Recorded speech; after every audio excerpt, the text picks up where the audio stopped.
Presidência da República, Casa Civil, Subchefia para Assuntos Jurídicos, Lei nº 11.079, de 30 de dezembro de 2004. Institui normas gerais para licitação e contratação de parceria público-privada no âmbito da administração pública. O Presidente da República faço saber que o Congresso Nacional decreta e eu sanciono a seguinte lei, capítulo e disposições preliminares. Art. 1º. Esta lei institui normas gerais para licitação e contratação de parceria público-privada no âmbito dos poderes da União, dos Estados, do Distrito Federal e dos municípios. Parágrafo único. Esta lei aplica-se aos órgãos da administração pública direta dos poderes executivo e legislativo, aos fundos especiais, às autarquias, às fundações públicas, às empresas públicas, às sociedades de economia mista e às demais entidades controladas direta ou indiretamente pela União, Estados, Distrito Federal e municípios. Art. 2º. Parceria público-privada é o contrato administrativo de concessão, na modalidade patrocinada ou administrativa. Primeiro, concessão patrocinada é a concessão de serviços públicos ou de obras públicas de que trata a Lei nº 8.987, de 13 de fevereiro de 1995, quando envolver, adicionalmente à tarifa cobrada dos usuários contra a prestação pecuniária do parceiro público ao parceiro privado.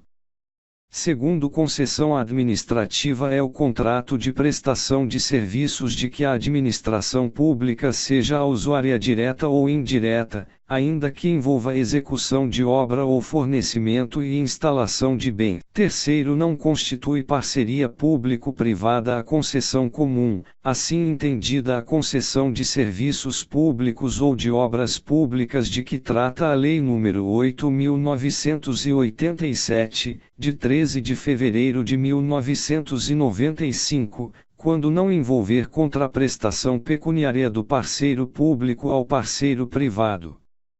Quarto, é vedada a celebração de contrato de parceria público-privada, e, cujo valor do contrato seja inferior a R$ 10 milhões, R$ 10 milhões, segunda, cujo período de prestação do serviço seja inferior a 5 anos, ou terceira, que tenha como objeto único o fornecimento de mão de obra, o fornecimento e instalação de equipamentos ou a execução de obra pública. Art. 3º. As concessões administrativas regem-se por esta lei, aplicando-se-lhes adicionalmente o disposto nos arts. 21, 23, 25 e 27 a 39 da Lei nº 8.987, de 13 de fevereiro de 1995, e no art. 31 da Lei nº 9.074, de 7 de julho de 1995. Primeiro, as concessões patrocinadas regem-se por esta lei, aplicando-se-lhes subsidiariamente o disposto na Lei nº 8.987, de 13 de fevereiro de 1995, e nas leis que lhes são correlatas. Segundo, as concessões comuns continuam regidas pela Lei nº 8.987, de 13 de fevereiro de 1995, e pelas leis que lhes são correlatas, não se lhes aplicando o disposto nesta lei. Terceiro, continuam regidos exclusivamente pela Lei nº 8.666, de 21 de junho de 1993, e pelas leis que lhes são correlatas os contratos administrativos que não caracterizem concessão comum, patrocinada ou administrativa.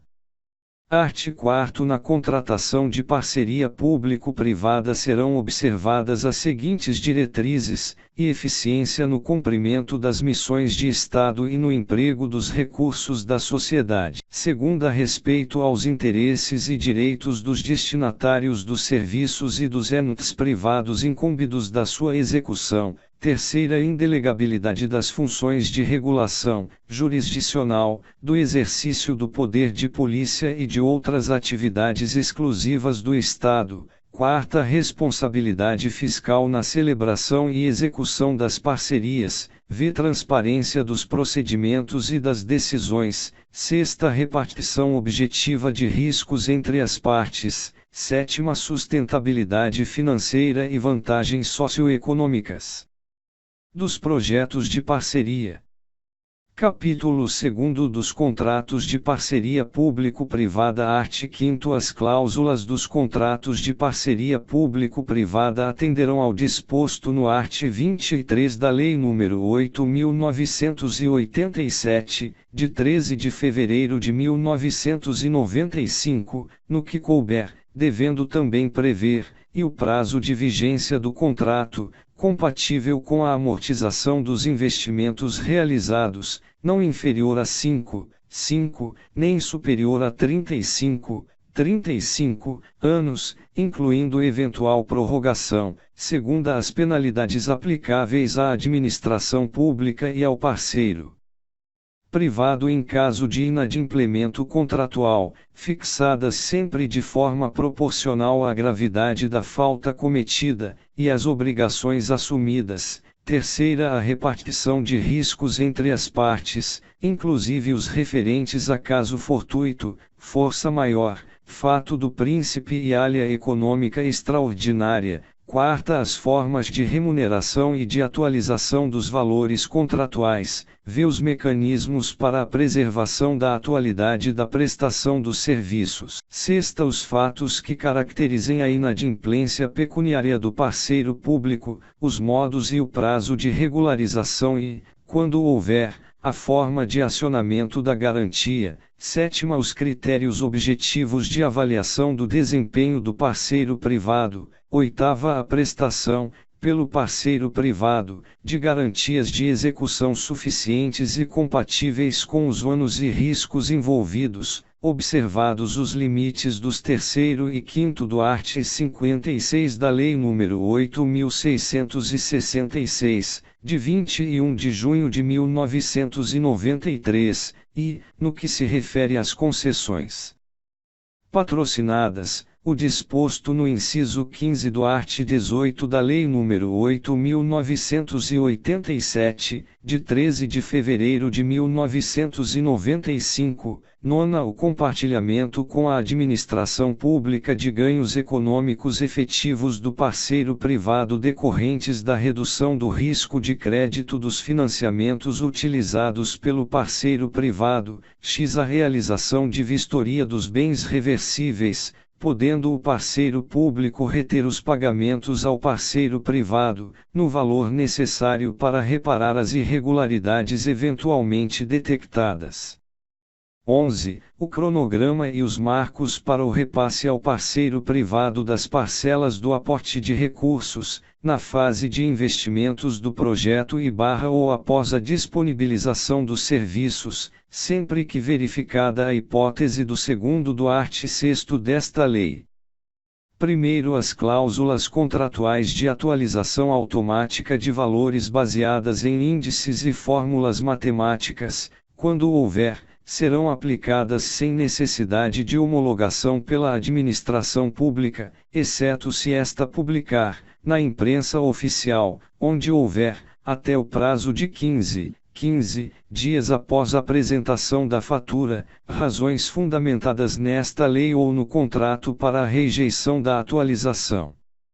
Segundo, os contratos poderão prever adicionalmente, os requisitos e condições em que o parceiro público autorizará a transferência do controle ou a administração temporária da sociedade de propósito específico aos seus financiadores e garantidores com quem não mantenha vínculo societário direto, com o objetivo de promover a sua reestruturação financeira e assegurar a continuidade da prestação dos serviços, não se aplicando para este efeito o previsto no inciso I do parágrafo único do art. 27 da Lei nº 8.987, de 13 de fevereiro de 1995, Segunda, a possibilidade de emissão de empenho em nome dos financiadores do projeto em relação às obrigações pecuniárias da administração pública. Terceira, a legitimidade dos financiadores do projeto para receber indenizações por extinção antecipada do contrato, bem como pagamentos efetuados pelos fundos e empresas estatais garantidores de parcerias público-privadas. Art. 5 graus A. Para fins do inciso I do segundo do art. 5º, considera-se, e, o controle da sociedade de propósito específico a propriedade resolúvel de ações ou cotas por seus financiadores e garantidores que atendam os requisitos do art. 116 da Lei nº 6.404, de 15 de dezembro de 1976, segunda, a administração temporária da sociedade de propósito específico, pelos financiadores e garantidores quando, sem a transferência da propriedade de ações ou cotas, forem outorgados os seguintes poderes: a. Indicar os membros do Conselho de Administração, a serem eleitos em Assembleia Geral pelos acionistas, nas sociedades regidas pela Lei 6.404, de 15 de dezembro de 1976, ou administradores, a serem eleitos pelos cotistas, nas demais sociedades. B. Indicar os membros do Conselho Fiscal, a serem eleitos pelos acionistas ou cotistas controladores em Assembleia Geral. C. Exercer poder de veto sobre qualquer proposta submetida à votação dos acionistas ou cotistas da concessionária, que representem, ou possam representar, prejuízos aos fins previstos no caput deste artigo. D. Outros poderes necessários ao alcance dos fins previstos no caput deste artigo. Primeiro, a administração temporária autorizada pelo poder concedente não acarretará responsabilidade aos financiadores e garantidores em relação à tributação, encargos, ônus, sanções, obrigações ou compromissos com terceiros, inclusive com o poder concedente ou empregados. Segundo, o poder concedente disciplinará sobre o prazo da administração temporária. Art. 6º. A contraprestação da administração pública nos contratos de parceria público-privada poderá ser feita por, e ordem bancária, segunda seção de créditos não tributários, terceira outorga de direitos em face da administração pública, terceira, revogado quarto outorga de direitos sobre bens públicos dominicais, vê outros meios admitidos em lei. Primeiro, o contrato poderá prever o pagamento ao parceiro privado de remuneração variável vinculada ao seu desempenho, conforme metas e padrões de qualidade e disponibilidade definidos no contrato. Segundo, o contrato poderá prever o aporte de recursos em favor do parceiro privado para a realização de obras e aquisição de bens reversíveis, nos termos dos incisos X e 11 do caput do art. 18 da Lei nº 8.987, de 13 de fevereiro de 1995, desde que autorizado no edital de licitação, se contratos novos, ou em lei específica, se contratos celebrados até 8 de agosto de 2012.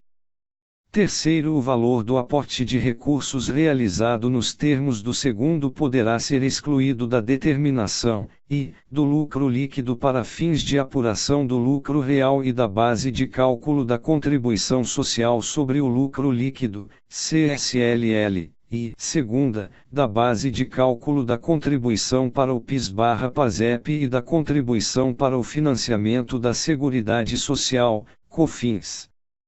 Terceira, da base de cálculo da contribuição previdenciária sobre a receita bruta, CPRB devida pelas empresas referidas nos arts.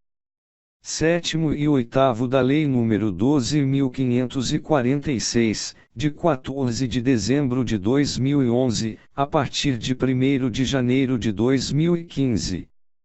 Quarto até 31 de dezembro de 2013, para os optantes conforme o art. 75 da Lei nº 12.973, de 13 de maio de 2014, e até 31 de dezembro de 2014, para os não optantes, a parcela excluída nos termos do terceiro deverá ser computada na determinação do lucro líquido para fins de apuração do lucro real, da base de cálculo da CSLL e da base de cálculo da contribuição para o PIS/PASEP e da COFINS, na proporção em que o custo para a realização de obras e aquisição de bens a que se refere o segundo deste artigo for realizado, inclusive mediante depreciação ou extinção da concessão, nos termos do art. 35 da Lei nº 8.987, de 13 de fevereiro de 1995. Quinto, por ocasião da extinção do contrato, o parceiro privado não receberá indenização pelas parcelas de investimentos vinculados a bens reversíveis ainda não amortizadas ou depreciadas, quando tais investimentos houverem sido realizados com valores provenientes do aporte de recursos de que trata o segundo. Sexto, a partir de 1º de janeiro de 2014, para os optantes conforme o art. 75 da Lei nº 12.973, de 13 de maio de 2014, e de 1º de janeiro de 2015, para os não optantes, a parcela excluída nos termos do terceiro deverá ser computada na determinação do lucro líquido para fins de apuração do lucro real, da base de cálculo da CSLL e da base de cálculo da contribuição para o PIS/PASEP e da COFINS em cada período de apuração durante o prazo restante do contrato, considerado a partir do início da prestação dos serviços públicos. Sétimo, no caso do sexto, o valor a ser adicionado em cada período de apuração deve ser o valor da parcela excluída dividida pela quantidade de períodos de apuração contidos no prazo restante do contrato. Oitavo, para os contratos de concessão em que a concessionária já tenha iniciado a prestação dos serviços públicos nas datas referidas no sexto, as adições subsequentes serão realizadas em cada período de apuração durante o prazo restante do contrato, considerando o saldo remanescente ainda não adicionado. Nono, a parcela excluída nos termos do inciso terceiro do terceiro deverá ser computada na determinação da base de cálculo da contribuição previdenciária de que trata o inciso terceiro do terceiro em cada período de apuração durante o prazo restante previsto no contrato para construção, recuperação, reforma, ampliação ou melhoramento da infraestrutura que será utilizada na prestação de serviços públicos. 10. No caso do nono, o valor a ser adicionado em cada período de apuração deve ser o valor da parcela excluída dividida pela quantidade de períodos de apuração contidos no prazo restante previsto no contrato para construção, recuperação, reforma, ampliação ou melhoramento da infraestrutura que será utilizada na prestação de serviços públicos. 11. Ocorrendo a extinção da concessão antes do advento do termo contratual, o saldo da parcela excluída nos termos do terceiro, ainda não adicionado, deverá ser computado na determinação do lucro líquido para fins de apuração do lucro real, da base de cálculo da CSLL e da base de cálculo da contribuição para o PIS/PASEP, da COFINS e da contribuição previdenciária de que trata o inciso terceiro do terceiro no período de apuração da extinção. 12. Aplicam-se as receitas auferidas pelo parceiro privado nos termos do sexto o regime de apuração e as alíquotas da contribuição para o PIS/PASEP e da COFINS aplicáveis às suas receitas decorrentes da prestação dos serviços públicos. Art. 7º. A contraprestação da administração pública será obrigatoriamente precedida da disponibilização do serviço objeto do contrato de parceria público-privada. Primeiro é facultado à administração pública, nos termos do contrato, efetuar o pagamento da contraprestação relativa à parcela fruível do serviço objeto do contrato de parceria público-privada. Segundo o aporte de recursos de que trata o segundo do art. 6º, quando realizado durante a fase dos investimentos a cargo do parceiro privado, deverá guardar proporcionalidade com as etapas efetivamente executadas. Capítulo 3º das Garantias art. 8º As obrigações pecuniárias contraídas pela administração pública em contrato de parceria público-privada poderão ser garantidas mediante vinculação de receitas, observado o disposto no inciso 4º do art. 167 da Constituição Federal, segunda instituição ou utilização de fundos especiais previstos em lei. Terceira, contratação de seguro-garantia com as companhias seguradoras que não sejam controladas pelo poder público. Quarta, garantia prestada por organismos internacionais ou instituições financeiras que não sejam controladas pelo poder público, garantias prestadas por fundo garantidor ou empresa estatal criada para essa finalidade. Sexta, outros mecanismos admitidos em lei. Parágrafo único. Vetado. Capítulo 4 da Sociedade de Propósito Específico art. 9 Antes da celebração do contrato, deverá ser constituída sociedade de propósito específico, incumbida de implantar e gerir o objeto da parceria. Primeiro, a transferência do controle da sociedade de propósito específico estará condicionada à autorização expressa da administração pública, nos termos do edital e do contrato, observado o disposto no parágrafo único do art. 27 da Lei nº 8.987, de 13 de fevereiro de 1995. Segundo, a sociedade de propósito específico poderá assumir a forma de companhia aberta, com valores mobiliários admitidos à negociação no mercado. Terceiro, a sociedade de propósito específico deverá obedecer a padrões de governança corporativa e adotar contabilidade e demonstrações financeiras padronizadas, conforme regulamento. Quarto, fica vedado à administração pública ser titular da maioria do capital votante das sociedades de que trata este capítulo.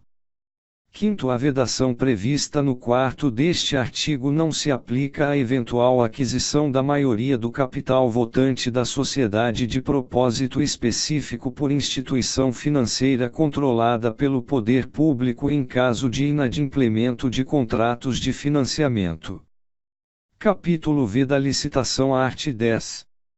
A contratação de parceria público-privada será precedida de licitação na modalidade de concorrência, estando a abertura do processo licitatório condicionada à autorização da autoridade competente, fundamentada em estudo técnico que demonstre a conveniência e a oportunidade da contratação, mediante identificação das razões que justifiquem a opção pela forma de parceria público-privada. B. Que as despesas criadas ou aumentadas não afetarão as metas de resultados fiscais previstas no anexo referido no 1º do art. 4º da Lei Complementar nº 101, de 4 de maio de 2000, devendo seus efeitos financeiros, nos períodos seguintes, ser compensados pelo aumento permanente de receita ou pela redução permanente de despesa, e c, quando for o caso, conforme as normas editadas na forma do art. 25 desta lei, a observância dos limites e condições decorrentes da aplicação dos arts.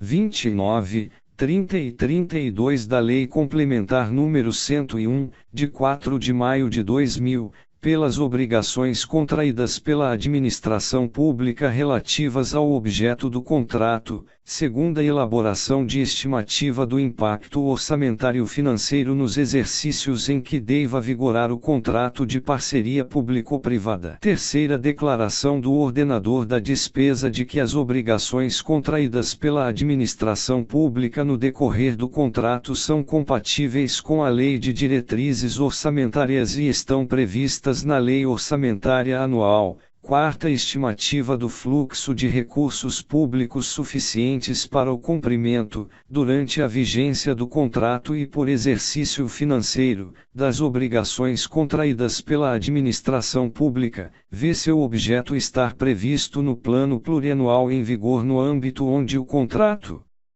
será celebrado. Sexta, submissão da minuta de edital e de contrato à consulta pública, por meio de publicação na imprensa oficial e em sítio eletrônico oficial, que deverá informar a justificativa para a contratação, a identificação do objeto, o prazo de duração do contrato e o seu valor estimado, com a indicação do prazo mínimo de 30 dias para recebimento de sugestões, cujo termo final ocorrerá com, no mínimo, 7 dias de antecedência em relação à data prevista para a publicação do edital. E sétima, licença ambiental prévia ou expedição das diretrizes para o licenciamento ambiental do empreendimento, na forma do regulamento, sempre que o objeto do contrato exigir. Primeiro, a comprovação referida nas alíneas B e C do inciso I do caput deste artigo conterá as premissas e metodologia de cálculo utilizadas, observadas as normas gerais para a consolidação das contas públicas, sem prejuízo do exame de compatibilidade das despesas com as demais normas do Plano Plurianual e da Lei de Diretrizes Orçamentárias. Segundo, sempre que a assinatura do contrato ocorrer em exercício diverso daquele em que for publicado o edital, deverá ser precedida da atualização dos estudos e demonstrações a que se referem os incisos I a quarta do caput deste artigo. Terceiro, as concessões patrocinadas em que mais de 70% da remuneração do parceiro privado for paga pela administração pública dependerão de autorização legislativa específica.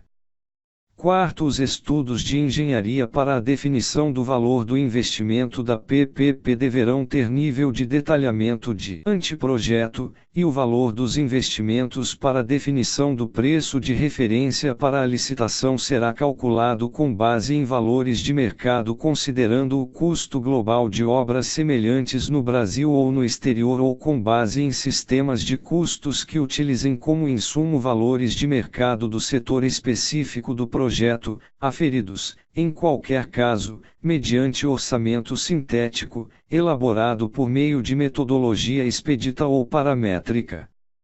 Art. 11. O instrumento convocatório conterá minuta do contrato, indicará expressamente a submissão da licitação às normas desta lei e observará, no que couber, os 3º e 4º do art. 15, os arts. 18, 19 e 21 da Lei nº 8.987, de 13 de fevereiro de 1995, podendo ainda prever, e exigência de garantia de proposta do licitante, observado o limite do inciso 3º do art. 31 da Lei nº 8.666, de 21 de junho de 1993, segunda, vetado. Terceira, o emprego dos mecanismos privados de resolução de disputas, inclusive a arbitragem, a ser realizada no Brasil e em língua portuguesa, nos termos da Lei nº 9.307, de 23 de setembro de 1996, para dirimir conflitos decorrentes ou relacionados ao contrato. Parágrafo único. O edital deverá especificar, quando houver, as garantias da contraprestação do parceiro público a serem concedidas ao parceiro privado. Art. 12.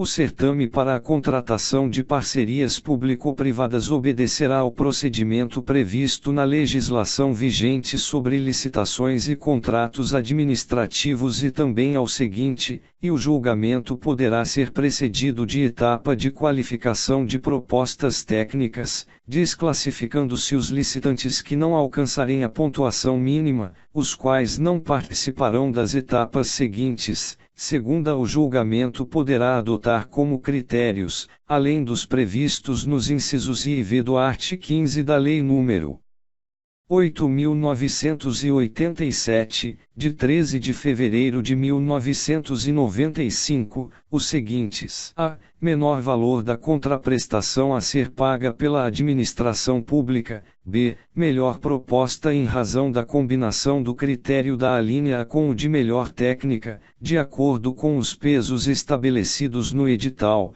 Terceira, o edital definirá a forma de apresentação das propostas econômicas, admitindo-se a. Propostas escritas em envelopes lacrados, ou b. Propostas escritas, seguidas de lances em viva voz. Quarta, o edital poderá prever a possibilidade de saneamento de falhas, de complementação de insuficiências ou ainda de correções de caráter formal no curso do procedimento, desde que o licitante possa satisfazer as exigências dentro do prazo fixado no instrumento convocatório.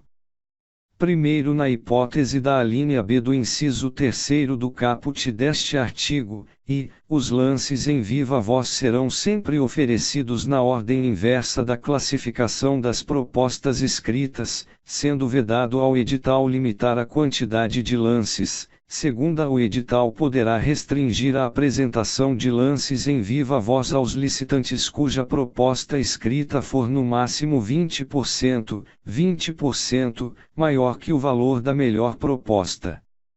Segundo, o exame de propostas técnicas, para fins de qualificação ou julgamento, será feito por ato motivado, com base em exigências, parâmetros e indicadores de resultado pertinentes ao objeto, definidos com clareza e objetividade no edital.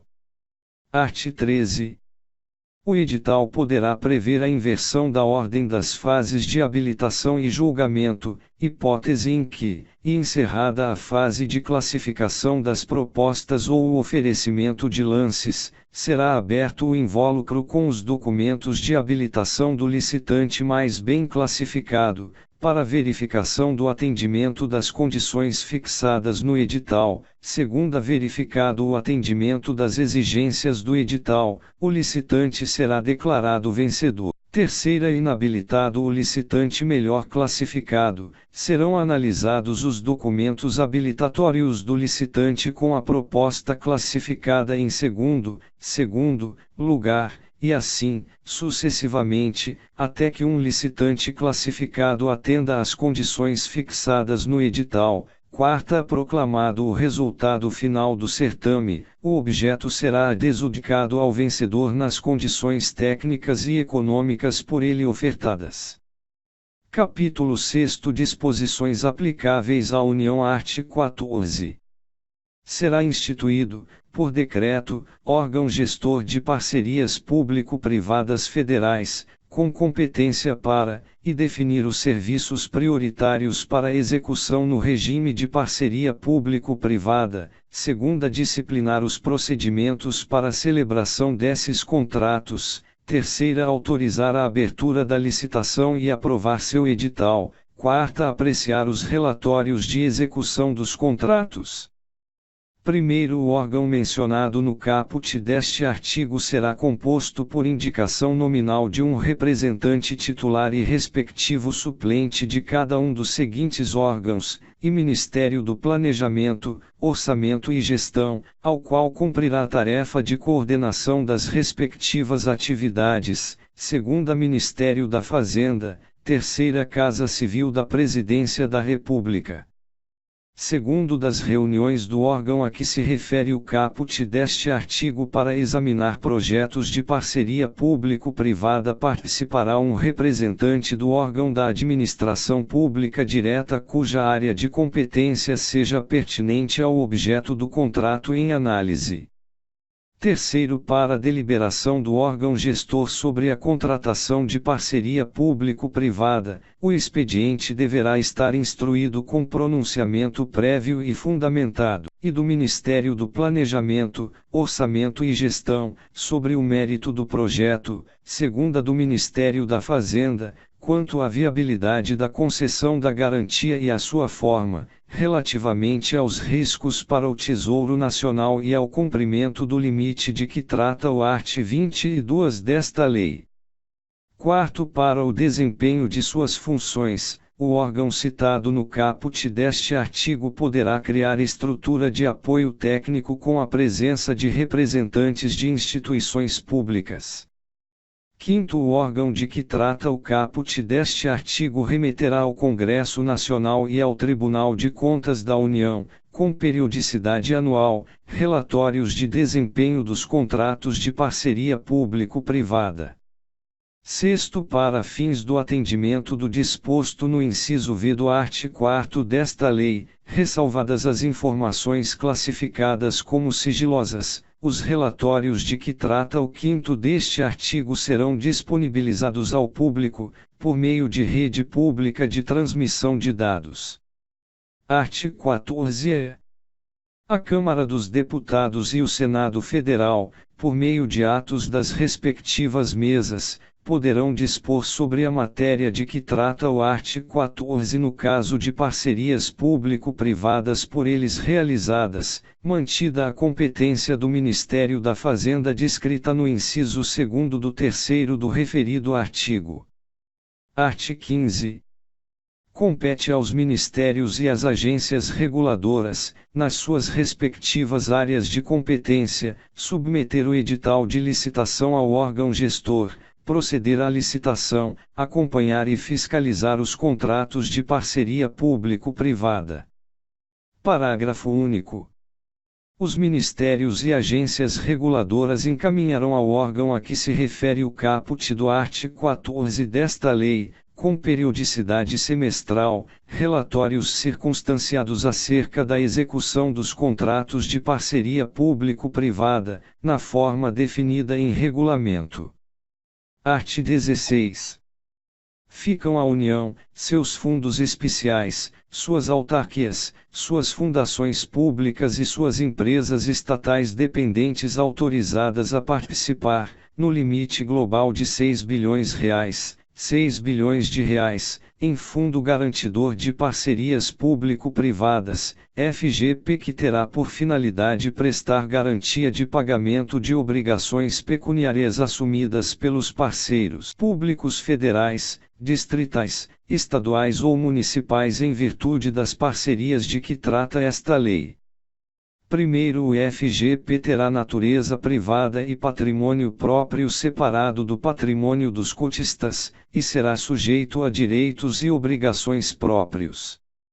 Segundo, o patrimônio do fundo será formado pelo aporte de bens e direitos realizado pelos cotistas, por meio da integralização de cotas e pelos rendimentos obtidos com sua administração.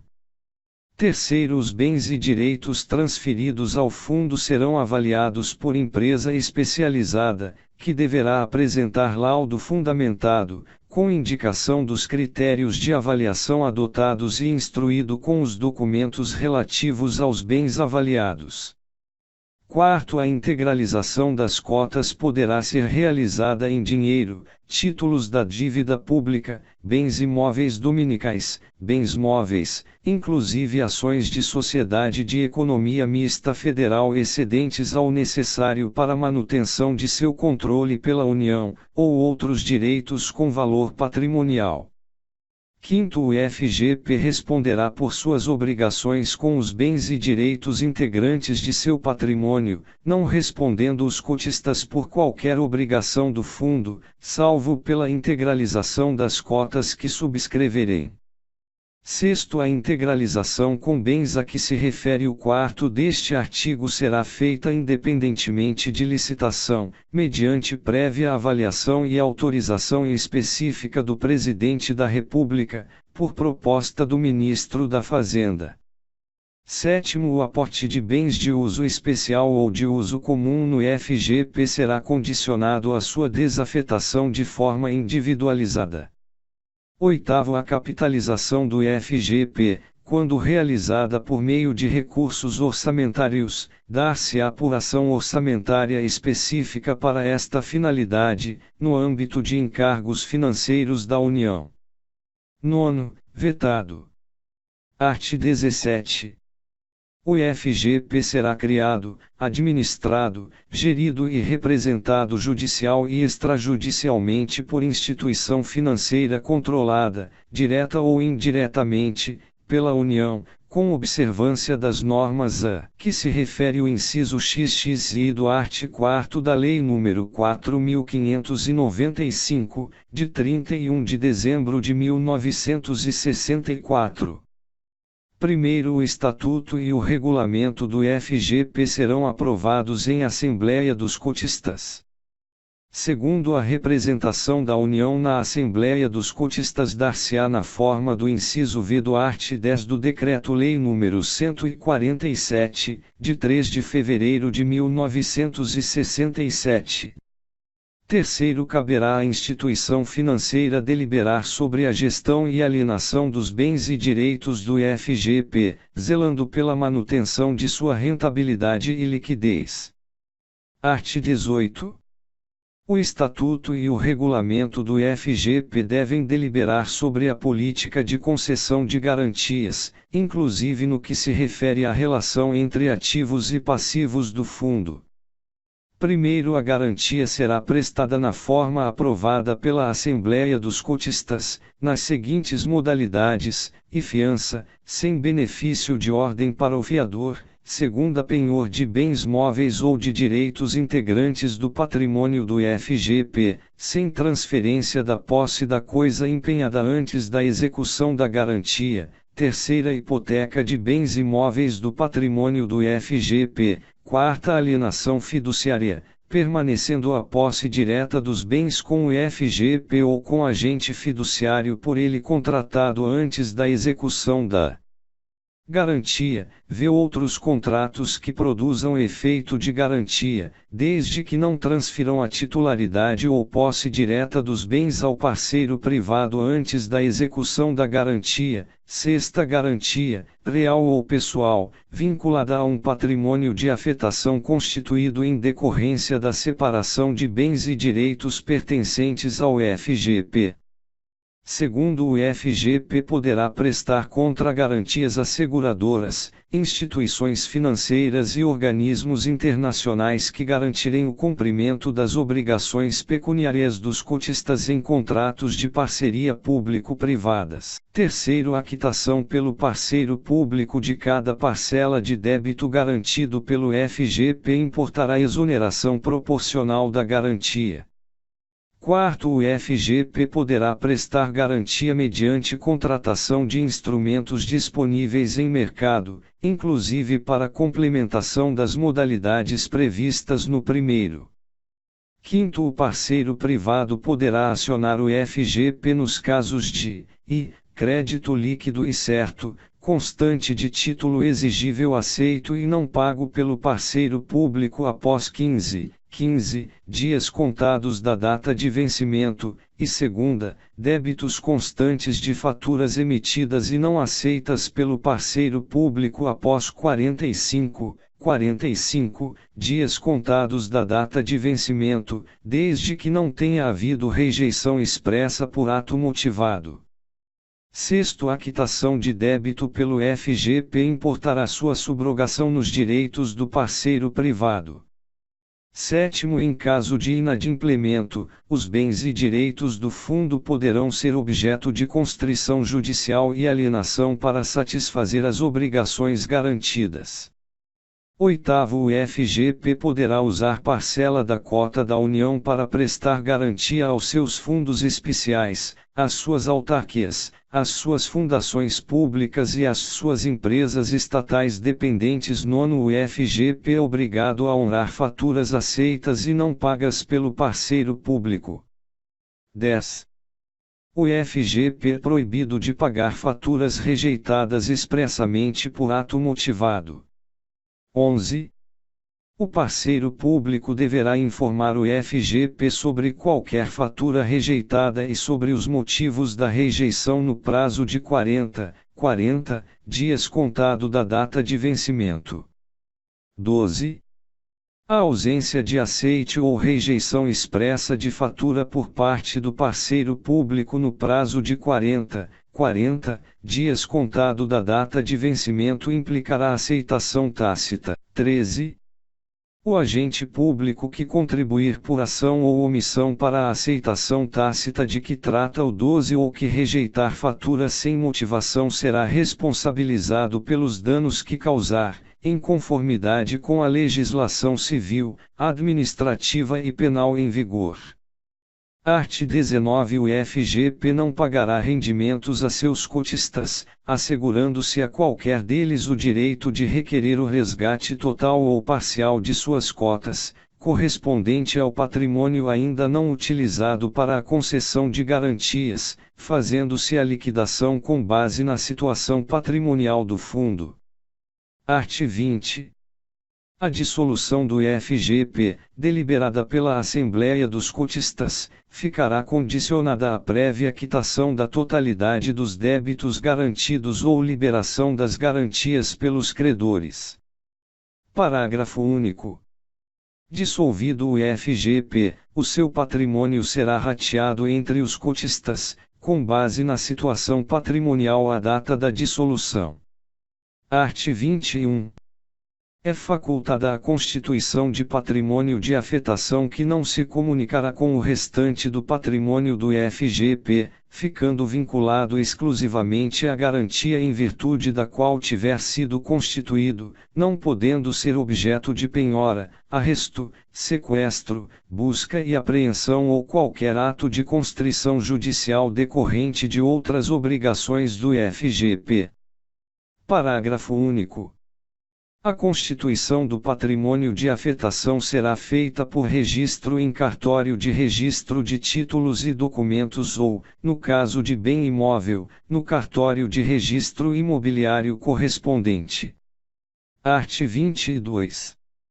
A União somente poderá contratar parceria público-privada quando a soma das despesas de caráter continuado derivadas do conjunto das parcerias já contratadas não tiver excedido, no ano anterior, a 1% da receita corrente líquida do exercício, e as despesas anuais dos contratos vigentes, nos 10 anos subsequentes, não excedam a 1% da receita corrente líquida projetada para os respectivos exercícios. Capítulo 7. Disposições finais. Art. 23. Fica a União autorizada a conceder incentivo, nos termos do Programa de Incentivo à Implementação de Projetos de Interesse Social PIPs, instituído pela Lei nº 10.735, de 11 de setembro de 2003, as aplicações em fundos de investimento, criados por instituições financeiras, em direitos creditórios provenientes dos contratos de parcerias público-privadas. Art. 24. O Conselho Monetário Nacional estabelecerá, na forma da legislação pertinente, as diretrizes para a concessão de crédito destinado ao financiamento de contratos de parcerias público-privadas, bem como para a participação de entidades fechadas de previdência complementar. Art. 25. A Secretaria do Tesouro Nacional editará, na forma da legislação pertinente, normas gerais relativas à consolidação das contas públicas aplicáveis aos contratos de parceria público-privada. Art. 26. O inciso I do 1º do art. 56 da Lei nº 8.666, de 21 de junho de 1993, passa a vigorar com a seguinte redação: e, calção em dinheiro ou em títulos da dívida pública, devendo estes ter sido emitidos sob a forma escritural, mediante registro em sistema centralizado de liquidação e de custódia autorizado pelo Banco Central do Brasil e avaliados pelos seus valores econômicos, conforme definido pelo Ministério da Fazenda, art. 27. As operações de crédito efetuadas por empresas públicas ou sociedades de economia mista controladas pela União não poderão exceder a 70% do total das fontes de recursos financeiros da sociedade de propósito específico, sendo que para as áreas das regiões Norte, Nordeste e Centro-Oeste, onde o Índice de Desenvolvimento Humano IDH seja inferior à média nacional, essa participação não poderá exceder a 80%. Primeiro, não poderão exceder a 80% do total das fontes de recursos financeiros da sociedade de propósito específico ou 90% nas áreas das regiões Norte, Nordeste e Centro-Oeste, onde o Índice de Desenvolvimento Humano IDH seja inferior à média nacional. As operações de crédito ou contribuições de capital realizadas cumulativamente por entidades fechadas de previdência complementar, segunda empresas públicas ou sociedades de economia mista controladas pela União. Segundo, para fins do disposto neste artigo, entende-se por fonte de recursos financeiros as operações de crédito e contribuições de capital à sociedade de propósito específico. Art. 28. A União não poderá conceder garantia ou realizar transferência voluntária aos Estados, Distrito Federal e municípios se a soma das despesas de caráter continuado derivadas do conjunto das parcerias já contratadas por esses entes estiver excedido, no ano anterior, a 5% da receita corrente líquida do exercício ou se as despesas anuais dos contratos vigentes nos 10 anos subsequentes excederem a 5% da receita corrente líquida projetada para os respectivos exercícios. Primeiro, os estados, o Distrito Federal e os municípios que contratarem empreendimentos por intermédio de parcerias público-privadas deverão encaminhar ao Senado Federal e à Secretaria do Tesouro Nacional, previamente à contratação, as informações necessárias para cumprimento do previsto no caput deste artigo. Segundo, na aplicação do limite previsto no caput deste artigo, serão computadas as despesas derivadas de contratos de parceria celebrados pela administração pública direta, autarquias, fundações públicas, empresas públicas, sociedades de economia mista e demais entidades controladas, direta ou indiretamente, pelo respectivo ente, excluídas as empresas estatais não dependentes. Terceiro, vetado, art. 29. Serão aplicáveis, no que couber, as penalidades previstas no Decreto-Lei nº 2848, de 7 de dezembro de 1940, Código Penal, na Lei nº 8.429, de 2 de junho de 1992, Lei de Improbidade Administrativa, na Lei nº 10.028, de 19 de outubro de 2000, Lei dos Crimes Fiscais, no Decreto-Lei nº 201, de 27 de fevereiro de 1967, e na Lei nº 1079, de 10 de abril de 1950, sem prejuízo das penalidades financeiras previstas contratualmente. Art. 30. Esta lei entra em vigor na data de sua publicação. Brasília, 30 de dezembro de 2004, 183º da Independência e 116º da República.